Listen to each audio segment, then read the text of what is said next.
Today, I'm going to explore the secrets of medieval burial. And I've come to Cley Hill, might seem a very strange place to come to, near Warminster in Wiltshire, to start my exploration. And all will become apparent, a very interesting thing that I am sure I will expose some things you never knew.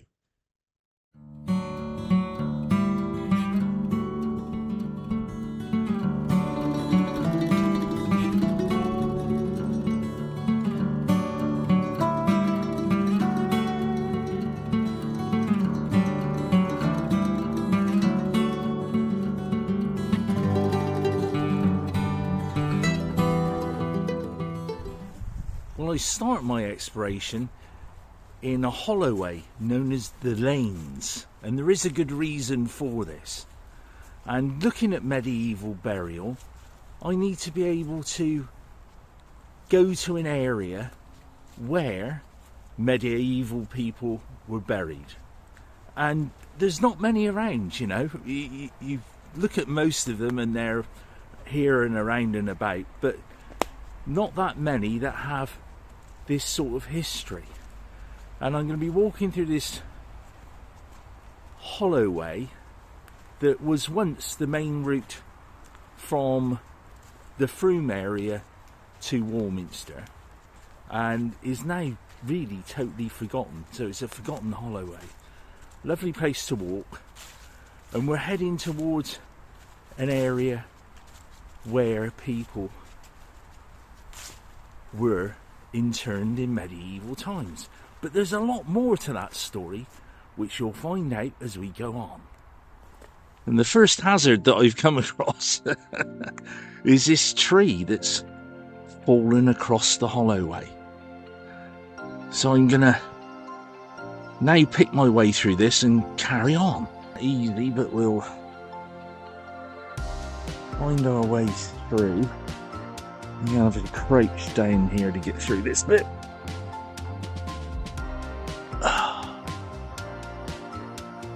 And out the other side.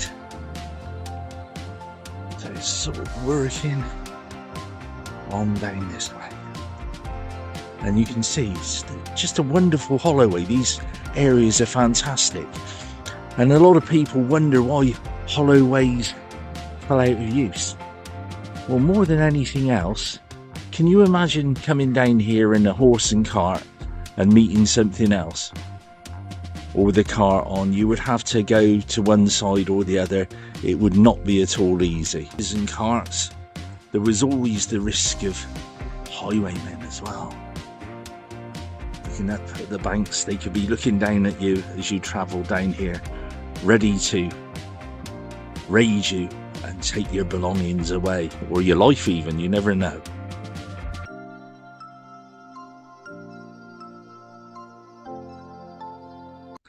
We're heading our way down through the Lanes. That's spelled Laynes in the old English spelling. We're heading towards a burial ground. And a burial ground that was first used around about 1325 to bury the dead of a long gone village or hamlet, still named on maps, strangely enough, as Bugley. That's Bugley.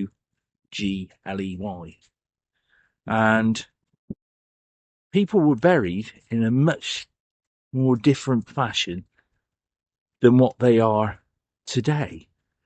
And this goes back to many different aspects of social and economic factors, which is really quite unusual. And we'll carry on down here and I'll explain as we get closer, I think.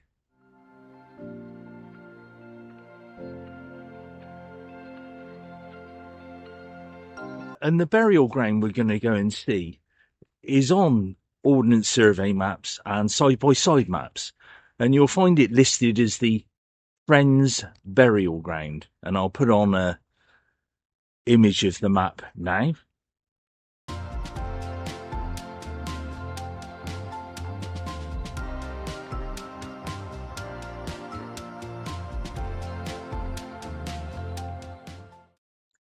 And you can see that it's listed as Friends, and that's because in later times it was used, we believe, by the Quakers, although there's no evidence to show that, or perhaps was owned by a Quaker.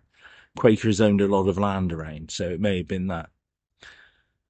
But the thing about this area that we're going to go and look at is it's very forgotten. People don't really know that it's in the shadow of Cley Hill, which is off to that way there. And I will put on the What Three Words location when I get there. But the amazing thing about burial in that time, and we're talking from 1325 to around about 1600, is that people were buried and they had no coffins. They may have been taken there in a coffin, but they weren't buried in the coffin. They were then buried, and after around 5 years to 6 years, they were dug up and the bones were then placed in a charnel house. So a lot of the graves you see of the well-to-do in cathedrals and churches and everywhere else, those were wealthy people and not the everyday people like ourselves. So we were subject to that sort of a treatment, really. And it sounds terrible, but if you reflect on it, going back pre-Saxon times into the Iron Age and a little bit before, some people were pegged out and their remains were woofed off by animals down to the bones. So it's not that distant from that sort of theory, really, I suppose, and word of mouth that they used. So I've looked at it on the map and we're now going to go and find the area. There may not be much to see, but I think it's worthwhile doing that because history, it's a hands-on thing. I could sit down at home and just Google a lot of stuff and put up images of things, but that wouldn't be right. At least this way we're experiencing the environment and the history within it, looking at the place. And it's surprising what you can find and find out and actually think about whilst you're out doing this, as opposed to not. You could just sit there and present something, but that's worthless. So this is hands-on history, which is my thing, looking at the landscape and looking at the history around it. And while I'm walking down this Holloway, look at this red cup fungus here. I'm sure some of you will know exactly what that's called. If you could let me know, I'd be very interested. I think it looks great, don't you? Look at that. Absolutely amazing.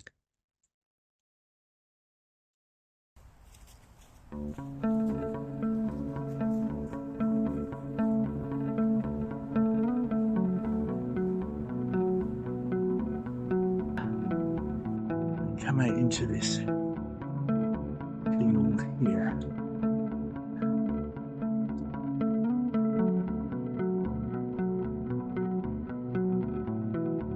And we're headed down towards the trees that you can see there. And you can see as I'm walking down towards the area here that the ground is quite unstable and falls into part of the lane's Holloway, which is totally overgrown here and unused these days, in just like a ditch, this part of the Holloway. And there is that to bear in mind when we actually get there, that may be a factor with it. So looking at the map, just past the corner is where the burial ground actually was. So, which is quite incredible.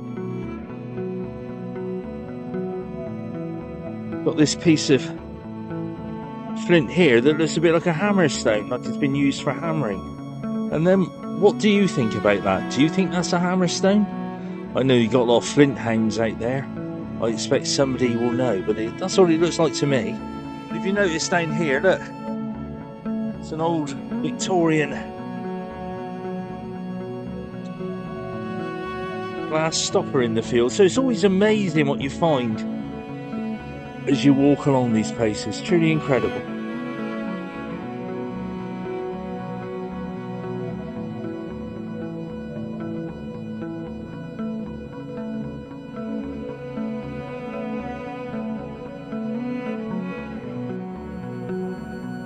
So this here is the area of the Friends burial ground. I was putting a map on to show exactly where I am on the map, and just scanning around so you can see that's up to the Warminster Froome Road there in the distance, and on towards Warminster that way there. So looking at the area, I can see a few stones on the floor. Whether they were anything to do with it, they would have marked up, obviously, the area of a burial with a stone or a cross or something, but not crosses as we imagine them to be today. So with the erosion that's been going on here, I'm going to look down into the Holloway. So now down in the bottom, where things may have eroded down in the past, I'm going to put the What 3 Words location up here, just there now. So you can come and have a look and see what you think. Just looking around to see if anything's come down the bank that will give us an indication of that history from the past as being used to bury people. And so we know that it's this area here. We know there's been a lot of erosion. So it's just having a look. And some of the stones that you can see here, covered in moss, like this here, may have been actually used as a marker stone for a burial, because they would have used marker stones for burials, and it's quite possible that that could have been used as one. So most poor people were buried in areas like this, and when the bones were put into a charnel house, the charnel houses eventually became filled up, and as churches became busier in the 18th century with pew tax and various things of doing them up and what have you, a lot of those were then buried in main pits out of the way. There are a few that survive on the continent and in Britain of these charnel houses, but not many at all. And that is the way, which is amazing to think that they bury people and then dug them up and put the bones in the charnel house, somehow marked those up as the people that they loved, and then they were taken from there and put into mass graves later. Absolutely unbelievable. But part of our history, which is really important, I think. And you can see Cley Hill up there. We're in the shadow of Cley Hill still.